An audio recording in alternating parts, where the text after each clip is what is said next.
செல்வகுமாரின் வானிலையும் அறிவியலும். இன்று முதல் வானிலை அமைப்பும் ஒவ்வொரு நாளும் பனிப்பொழிவு, குளிர் மற்றும் வெயில், வரக்கூடிய நாட்கள் மழை, இவையெல்லாம் அறிவியலோடு இணைந்து அறிவிக்கிறேன்.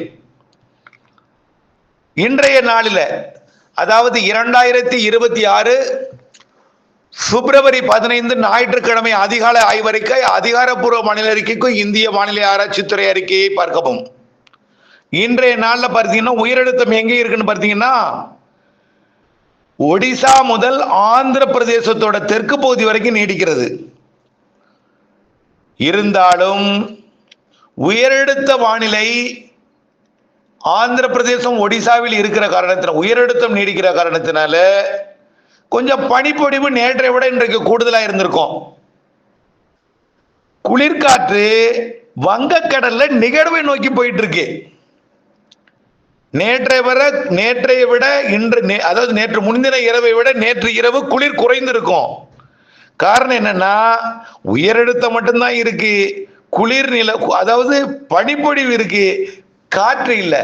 எப்படி ஏசி மட்டும் ஓடுது, குளிர்ச்சி கொடுக்கல, குளிர்ச்சி காற்று வரல, அதாவது குளிர்ச்சி மட்டும் இருக்கு, காத்து ஊதல. ஆக குளிர்ந்த சீதோஷ நிலை மட்டும் இருந்தது, குளிர் இல்லை. ஆனால் பனிப்பொழிவு இருக்கிறது. வடகடலோர மாவட்டங்கள், வட உள் பகுதிகளில் கொஞ்சம் கூடுதல் பனிப்பொழிவு இருந்திருக்கும், டெல்டா மாவட்டங்களிலும் இருந்துச்சு. நேற்று முன்தினத்தை விட பனிப்பொழிவு கொஞ்சம் கூடுதலாகவும் குளிர் குறைவாகவும் இருந்தது. காரணம், காற்று கடலில் பயணிக்கிறது. வட இந்திய குளிரலை நேரடியாக வங்கதேசம் வந்து, வடகிழக்கு மாநிலங்கள் வந்து கடல்ல இறங்கி புதிதாக உருவாக போகிற தாழ்வு பகுதியாகிய காற்று, இப்பொழுது காற்று சுழற்சியாக இருக்கக்கூடிய நிகழ்வை நோக்கி பயணிக்கிறது, இலங்கைக்கு கிழக்கு புறம் நோக்கி. இதனால குளிர்காற்று வட இந்திய குளிரலை தமிழ்நாட்டில் ஏறல. லேசான உயரழுத்தம் காரணமாக இந்த 3 மணி மட்டும் லேசாக இருந்திருக்கும்.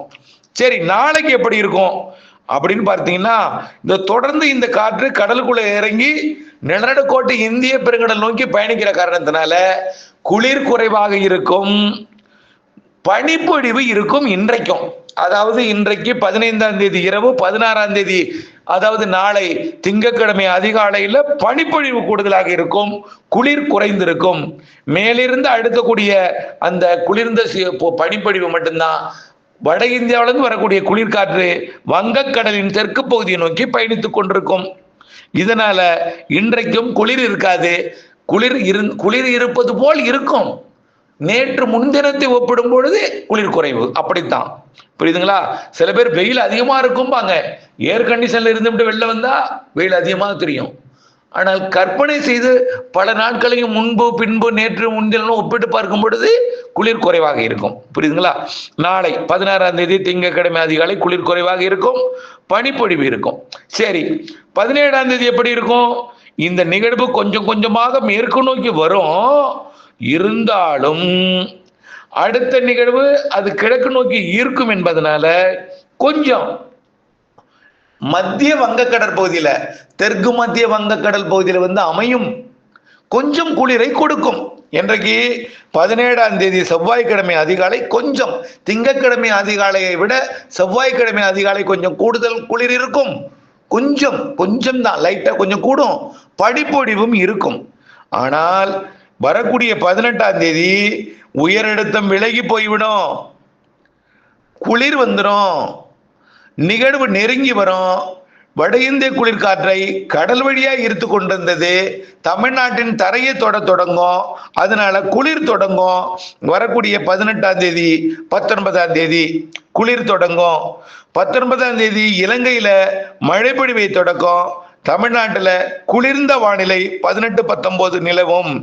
18-19 நிலவும். ஆனால் 3 மணிக்கு வாய்ப்பில்லை, பனிப்பொழிவு இருக்கும், குளிர் வானிலை இருக்கும்.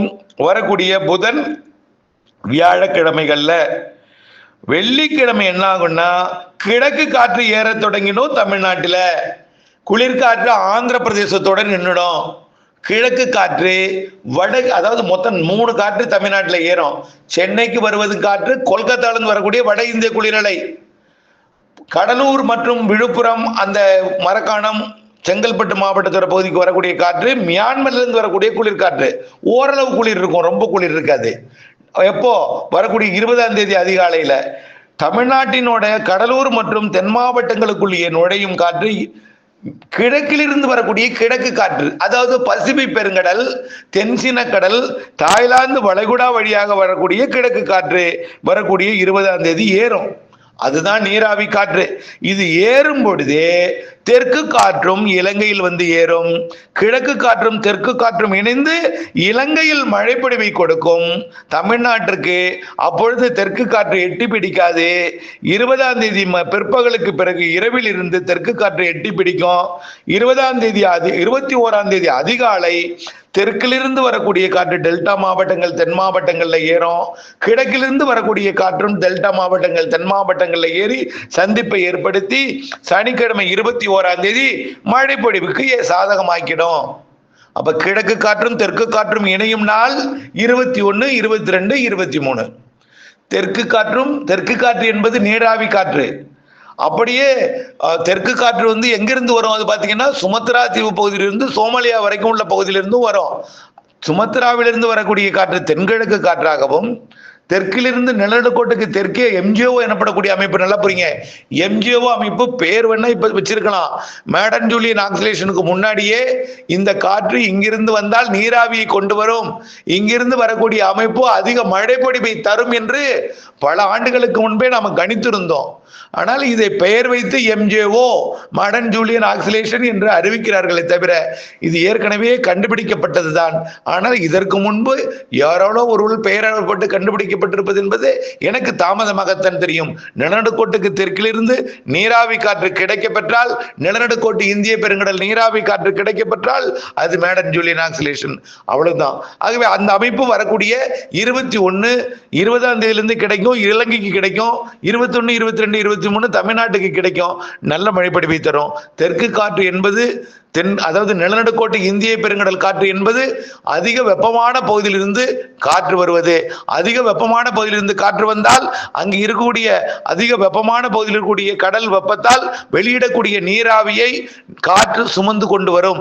நீராவியை சுமந்து கொண்டு வரும் காற்றும் கிழக்கிலிருந்து வரக்கூடிய ஓரளவு குளிர்ந்த காற்றும் வடகிழக்கிலிருந்து வரக்கூடிய குளிர்ந்த காற்றும் இணைந்து குளிர்வித்து மழைப்பொழிவை ஏற்படுத்தும். அது 21, 22, 23 ஏற்கனவே சொல்லி இருக்கிறோம். அடுத்ததாக ஒரு நிகழ்வு வந்து இந்த நிகழ்வை வடக்கு நோக்கி எடுத்து செல்லும். ஆனால் எல்லா மாதிரிகளும் விலகி செல்லும் என்று காட்டிக் கொண்டிருக்கிறார்கள். அடுத்த நிகழ்வு வந்து குமரிக்கடல் பகுதிக்கும் மன்னார் வளைகுடா பகுதிக்கும் வரக்கூடிய நிகழ்வை அப்படியே பாக்ஜல சிந்தி தமிழ்நாட்டின் வடகடலோர பகுதியை நோக்கி எடுத்து சென்று வட உள் மாவட்டங்கள் வடகடலோரம் ஆந்திர பிரதேசம் கர்நாடகா பகுதிக்கு மழைப்பொழிவை கொடுக்கும் வகையில வரக்கூடிய 22ஆம் தேதிக்கு மேல வாய்ப்பை ஏற்படுத்தும் என்பதுதான் நம்முடைய ஆய்வறிக்கை. தொடர்ந்து வானிலை அப்டேட்ஸோட இணைந்திருங்கள். வானிலை இருந்து விவசாயம் செய்திருங்கள். நன்றி.